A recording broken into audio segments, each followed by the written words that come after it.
Hello friends, नमस्कार। स्वागत है एसएसटी ज्ञान सागर चैनल में। मैं प्रदीप कुमार। फ्रेंड्स, आज का टॉपिक है संविधान सभा। संविधान सभा से संबंधित इस टॉपिक पर आज हम स्टडी करेंगे। फ्रेंड्स, यह वीडियो आपके तैयारी और सफलता में निश्चित रूप से सहायक सिद्ध होगी। फ्रेंड्स, अगर आपने हमारे चैनल को अभी तक सब्सक्राइब नहीं किया है तो चैनल को सब्सक्राइब करें तथा बेल आइकन को प्रेस करना ना भूलें, जिससे कि आपको हमारी आने वाली वीडियोज़ की नोटिफिकेशन मिलती रहे। चलिए, बिना समय गंवाए इस टॉपिक को स्टार्ट करते हैं। फ्रेंड्स, जैसा कि स्क्रीन पर आप देख पा रहे होंगे, संविधान सभा। संविधान सभा संविधान सभा के विचार को व्यवहारिक रूप में सर्वप्रथम अमेरिका और फ्रांस में अपनाया गया था।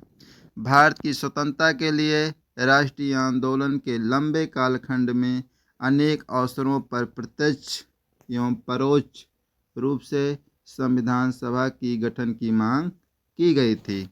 संविधान सभा के सिद्धांत का दर्शन सर्वप्रथम अर्थात संविधान सभा के सिद्धांत इस सिद्धांत का दर्शन सर्वप्रथम बाल गंगाधर तिलक के निर्देशन में निर्मित स्वराज विधेयक में मिलता है।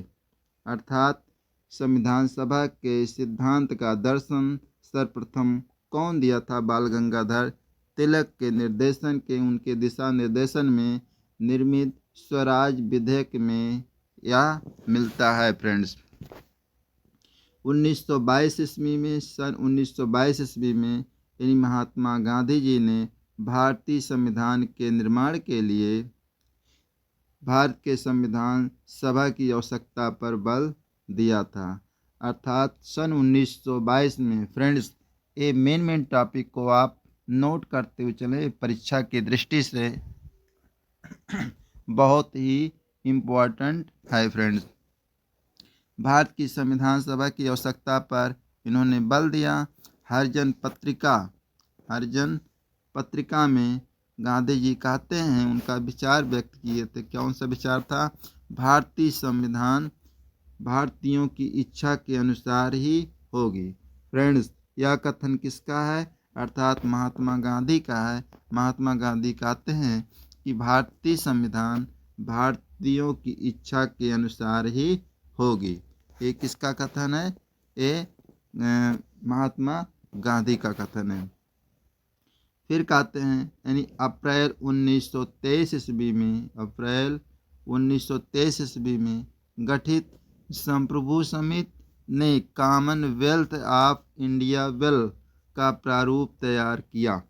यानी कब? अप्रैल 1923 ईस्वी में गठित संप्रभु समिति ने कॉमनवेल्थ ऑफ इंडिया बिल का प्रारूप तैयार किया था। इसे 1925 ईस्वी में गांधी जी ने किया था। फ्रेंड्स,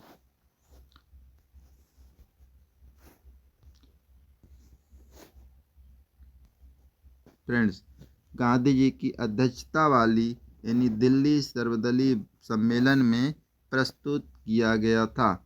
यह संविधान का निर्माण की दिशा में पहला महत्वपूर्ण प्रयास था। यह संविधान निर्माण की दिशा में बहुत ही महत्वपूर्ण प्रयास था। फिर 1942 ईस्वी में क्रिप्स मिशन।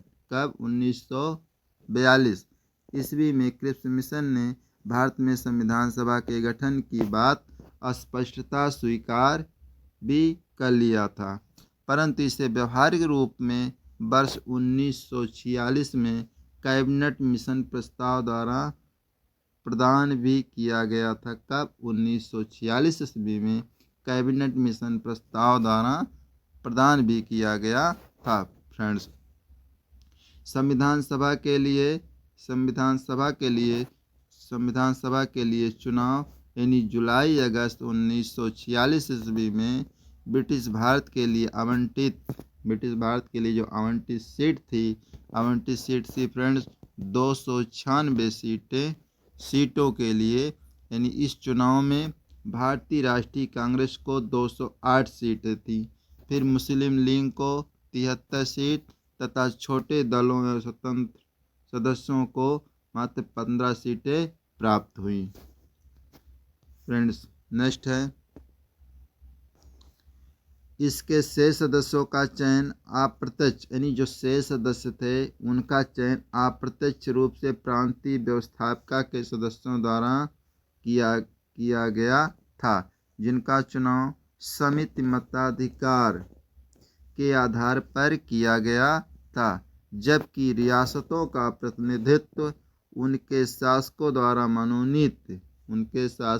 मनोनीत प्रतिनिधियों के द्वारा किया गया था। अंततः यह स्पष्ट होता है कि संविधान सभा का आंशिक रूप से चुनी हुई और आंशिक रूप से नामांकित निकाय थी। फ्रेंड्स, देश के विभाजन की योजना स्पष्ट होने पर संविधान सभा की जो देश का विभाजन होना था, यानी भारत और पाकिस्तान का, वह देश विभाजन की योजना को स्पष्ट होने पर, जब स्पष्ट हो गया, यानी स्पष्ट होने पर संविधान सभा की संरचना को पुनः व्यवस्थित किया गया।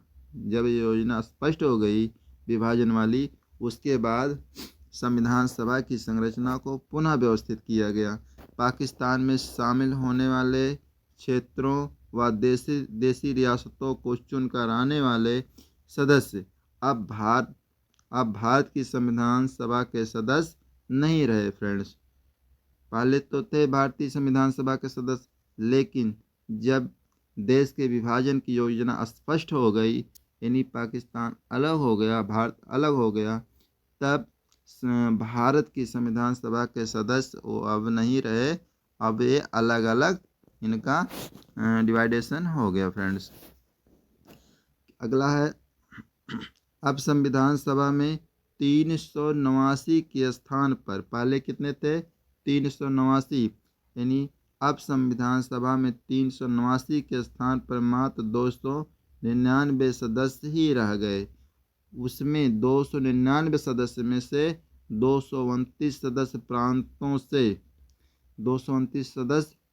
से, जबकि 70 सदस्य देसी रियासतों के थे। फ्रेंड्स, अब मुझे उम्मीद है कि आपको समझ में आ गया होगा। पहले कितने थे टोटल? पहले थे 389 थे। अब जब अलग हो गया भारत पाकिस्तान, अब कितने सदस्य रह गए? 299 सदस्य रह गए।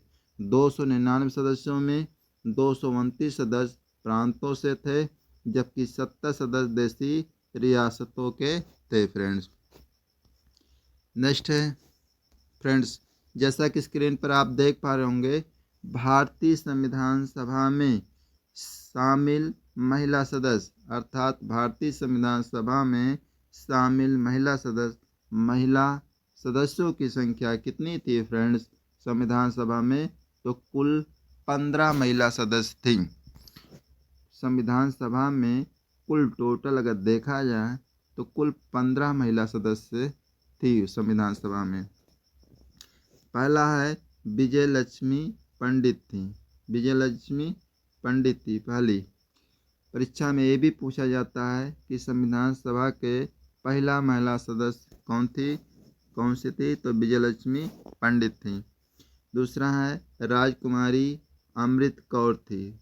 तीसरा है सरोजिनी नायडू थी। चौथा है सुचेता कृपलानी थी।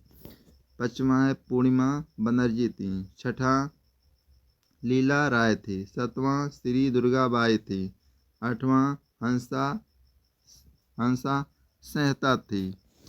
नौवां कमला चौधरी थी। 10वां रेणुका राय थी। फ्रेंड्स, 11वां मालती चौधरी थी। नेक्स्ट दशयानी बेलायुधन थी। नेक्स्ट बेगम एजाज रसूल थी। नेक्स्ट एनी मस्करीनी थी। नेक्स्ट एंड लास्ट यानी 15वां सदस्य थी अम्मू स्वामी नाथन थी। तो इस तरह 1 से लेकर 15 सदस्य भारतीय संविधान सभा में कुल महिला सदस्यों की संख्या फ्रेंड्स कुल 15 थी, जैसा कि स्क्रीन पर आप देख पा रहे होंगे। नेक्स्ट है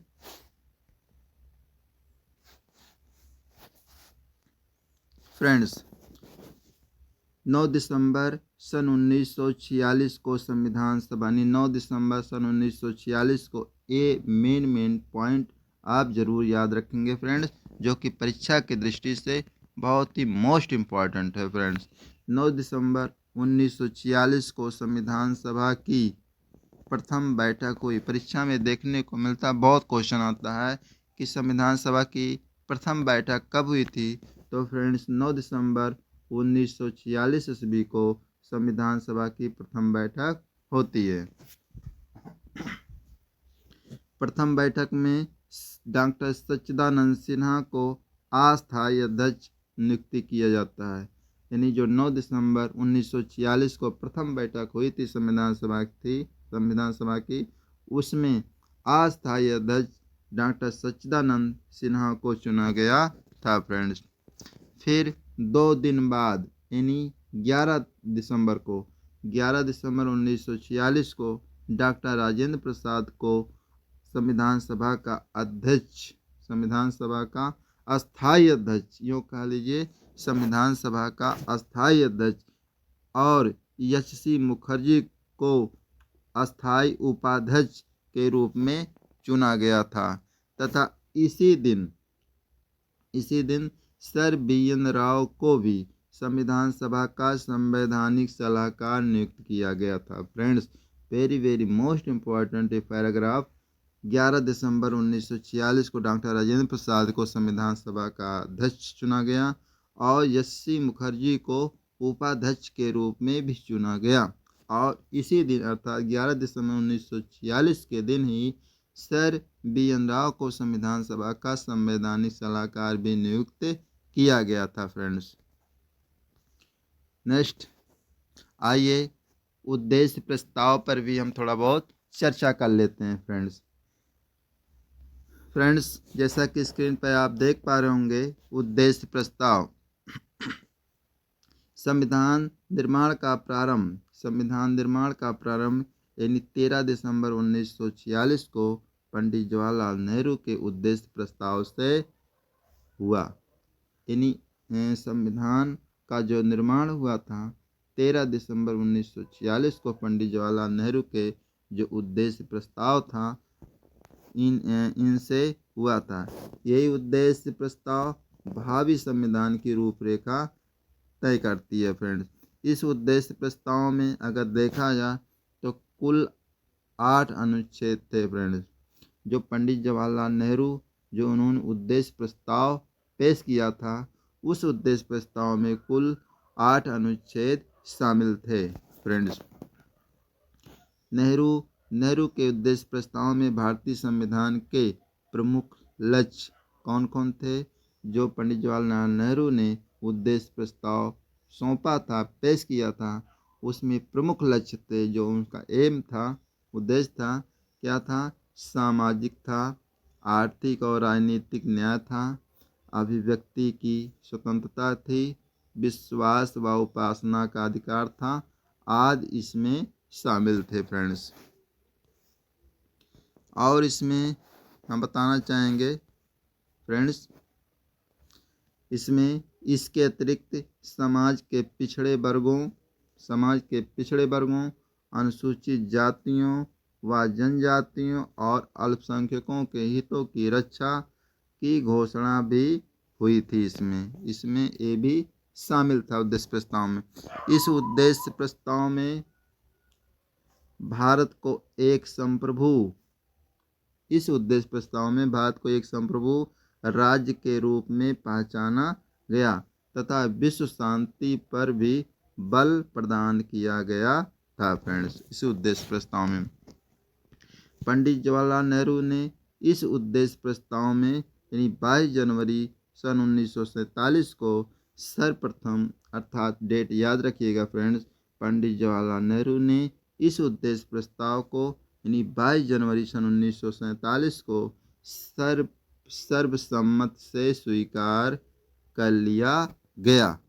इसने संविधान के स्वरूप को काफ़ी हद तक प्रभावित भी किया। बाद में इसी उद्देश्य प्रस्ताव के परिवर्तित रूप से संविधान की प्रस्तावना भी बनी थी फ्रेंड्स। मुझे आशा और उम्मीद है कि यह जो मैं वीडियो बनाया हूँ वह आपको अच्छा लगा होगा। यदि वीडियो अच्छा लगा होगा तो मेरे वीडियो को लाइक शेयर करें तथा जो लोग हमारे चैनल को अभी तक सब्सक्राइब नहीं किए हैं, ऐसे लोगों से मेरा रिक्वेस्ट है कि कृपया मेरे चैनल को ज़रूर सब्सक्राइब करें। मिलते हैं नेक्स्ट वीडियो में। Thanks for watching.